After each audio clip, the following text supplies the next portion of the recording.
Hadirin yang saya hormati, mengambil tema Bersatu, Bangkit dan Tumbuh, peringatan Hari Sumpah Pemuda yang ke-93 tahun 2021, menegaskan kembali komitmen bahwa hanya dengan persatuan kita dapat bangkit dan tumbuh mewujudkan cita-cita bangsa.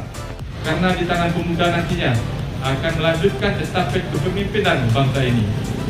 Pemuda yang berintegritas juga harus bisa menjadi teladan bagi masyarakat dan lingkungan sekitarnya.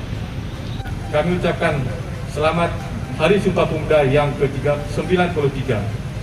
Semoga melalui peringatan ini kita selalu menghormati jasa para pemuda, jasa para pendiri bangsa, dan jasa para pahlawan kita. Bismillahirrahmanirrahim. Kegiatan dialog pemuda dengan tema integritas pemuda dalam berbangsa dan bernegara dengan resmi kami nyatakan dibuka.